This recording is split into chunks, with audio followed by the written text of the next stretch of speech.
नमस्कार। प्रांजल ज्ञान गंगा में आप सभी का स्वागत है। हम संक्षिप्त महाभारत का पाठ कर रहे हैं जिसमें कि भीष्म पर्व चल रहा है।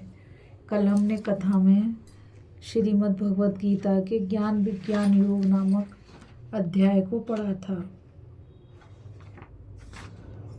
आज हम अक्षर ब्रह्म योग को पढ़ेंगे।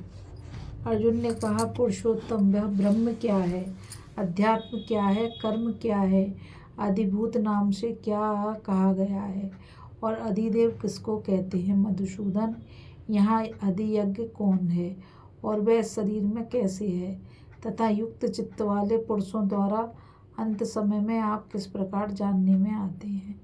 श्री भगवान ने कहा, परम अक्षर ब्रह्म है, जीवात्मा अध्यात्म नाम से कहा जाता है तथा भूतों के भाव को उत्पन्न करने वाला जो त्याग है वह कर्म नाम से कहा गया है। उत्पत्ति विनाश धर्म वाले सब पदार्थ अधिभूत हैं। हृदय में पुरुष अधिदेव है और देहधारियों में श्रेष्ठ अर्जुन, इस शरीर में मैं वासुदेवी अंतर्यामी रूप से अधियज्ञ हूँ। जो पुरुष अंत काल में भी मुझको ही स्मरण करता हुआ शरीर को त्याग कर जाता है वह मेरे साक्षात स्वरूप को प्राप्त होता है, इसमें कुछ भी संशय नहीं। कुंती पुत्र अर्जुन, यह मनुष्य अंत काल में जिस जिस भी भाव को स्मरण करता हुआ शरीर का त्याग करता है उसको ही प्राप्त होता है, क्योंकि वह सदा उसी भाव से भावित रहता है। यह नियम है कि मनुष्य अपने जीवन में सदा जिस भाव का चिंतन करता है अंतकाल में उसे प्राय उसी का स्मरण होता है और अंतकाल के स्मरण के अनुसार ही उसकी गति होती है।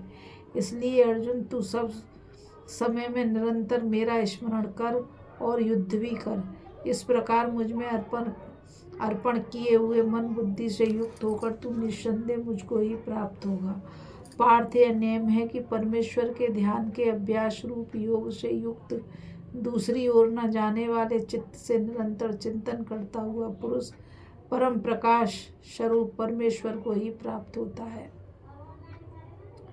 जो पुरुष सर्वज्ञ अनादि सबके नियंता सूक्ष्म से भी अति सूक्ष्म सबके धारण पोषण करने वाले अचैतन्य स्वरूप सूर्य के सदृश नित्य चेतन प्रकाश रूप और अविद्या से अति परे शुद्ध सच्चिदानंद घन परमेश्वर का स्मरण करता है, वह भक्ति युक्त अंत काल में भी योग बल से भ्रगटी के मध्य में प्राण को अच्छी प्रकार स्थापित करके फिर निश्चल मन से स्मरण करता हुआ उस दिव्य स्वरूप परम पुरुष परमात्मा को ही प्राप्त होता है। वेद के जानने वाले विद्वान जिस सच्चिदानंद घन परम पद को अविनाशी कहते हैं, आसक्ति रहित यत्नशील सन्यासी महात्मा जन जिसमें प्रवेश करते हैं और जिस परम पद को चाहने वाले ब्रह्मचारी लोग ब्रह्मचर्य का आचरण करते हैं, उस परम पद को मैं तेरे लिए संक्षेप से कहूँगा।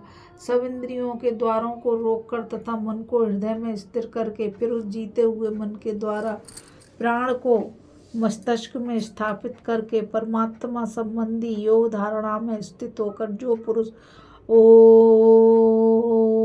इस एक अक्षर रूप ब्रह्म को उच्चारण करता हुआ और उसके अर्थ स्वरूप मुझ निर्गुण ब्रह्म का चिंतन करता हुआ और शरीर को त्याग कर जाता है वह पुरुष परम गति को प्राप्त होता है। अर्जुन, जो पुरुष मुझ में अनन्य चित्त होकर सदा ही निरंतर मुझ पुरुषोत्तम को स्मरण करता है उस नित्य निरंतर मुझ में युक्त हुए योगी के लिए मैं सुलभ हूँ। परम सिद्धि को प्राप्त महात्मा जन मुझको प्राप्त होकर दुखों के घर एवं क्षणभंगुर पुनर्जन्म को नहीं प्राप्त होते। अर्जुन, ब्रह्मलोक पर्यंत सब लोग पुनरावृत्ति ही हैं, परंतु कुंती पुत्र मुझको प्राप्त होकर पुनर्जन्म नहीं होता, क्योंकि मैं कालातीत हूँ और ये सब ब्रह्मादि के लोक काल के द्वारा सीमित होने से अनित्य है। ब्रह्मा का जो एक दिन है उसको 1000 चतुर्गी तक की अवधि वाला और रात्रि को भी 1000 चतुर्युगी तक की अवधि वाला जो पुरुष तत्व से जानते हैं वे योगी जन काल के तत्व को जानने वाले हैं। संपूर्ण चराचर भूतगण ब्रह्मा के दिन के प्रवेश काल में ब्रह्मा के सूक्ष्म शरीर से उत्पन्न होते हैं और ब्रह्मा की रात्रि के प्रवेश काल में उस अव्यक्त नामक ब्रह्मा के सूक्ष्म शरीर में ही लीन हो जाते हैं। पार्थ वही अभूत समुदाय उत्पन्न हो कर प्रकृति के वश में हुआ रात्रि के प्रवेश काल में लीन होता है और दिन के प्रवेश काल में फिर उत्पन्न होता है।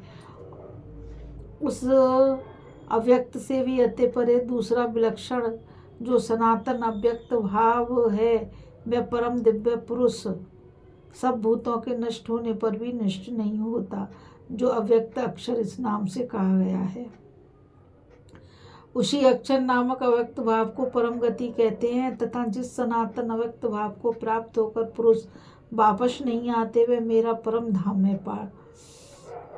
पार्थ जिस परमात्मा के अंतर्गत सर्वभूत हैं और जिस सच्चिदानंद घन परमात्मा से यह सब जगत परिपूर्ण है वह सनातन अव्यक्त परम पुरुष तो अनन्य भक्ति से ही प्राप्त होने योग्य है। और अर्जुन जिस काल में शरीर त्याग कर गए हुए योगी जन वापस न लौटने वाली गति को और जिस काल में गए हुए वापस लौटने वाली गति को ही प्राप्त होते हैं उस काल को उन दोनों मार्गों को कहूँगा। उन दो प्रकार के मार्गों में जिस मार्ग में ज्योतिर्मय अग्नि अभिमानी देवता है, दिन का अभिमानी देवता है, शुक्ल पक्ष का अभिमानी देवता है, उत्तरायण के 6 महीनों का अभिमानी देवता है, उस मार्ग में मरकर गए हुए ब्रह्मवेत्ता योगी जन उपर्युक्त देवताओं द्वारा क्रम से ले जाए जाकर ब्रह्म को प्राप्त होते हैं। जिस मार्ग में धूमाभिमानी देवता है, रात्रि अभिमानी देवता है तथा कृष्ण पक्ष का अभिमानी देवता है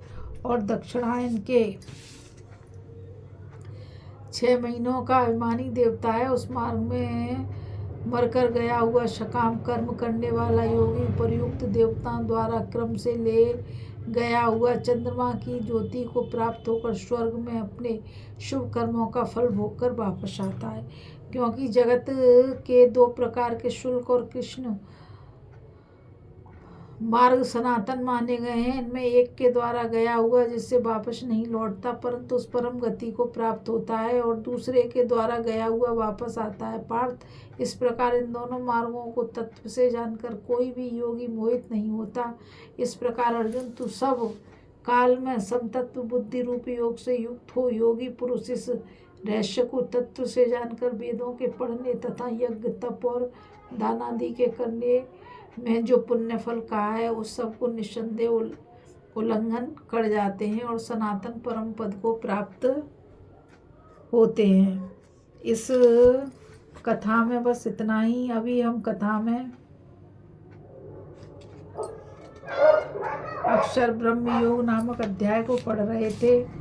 कल कथा में हम श्रीमद् भगवद गीता के राज विद्या राज गुह्य योग को पढ़ेंगे। इस कथा में बस इतना ही। मुझ गीता रावत को आज्ञा दीजिए, कल फिर मिलेंगे एक नई कथा के साथ। आज के लिए बस इतना ही। राधे राधे, जय श्री कृष्णा, नमस्कार। और मैं आप सभी से यही कहना चाहूँगी कि इस चैनल को आप ज़्यादा से ज़्यादा लाइक शेयर और सब्सक्राइब कीजिए ताकि यह अमूल्य ज्ञान अधिक से अधिक लोगों तक पहुँच सके। राधे राधे, जय श्री कृष्णा, नमस्कार।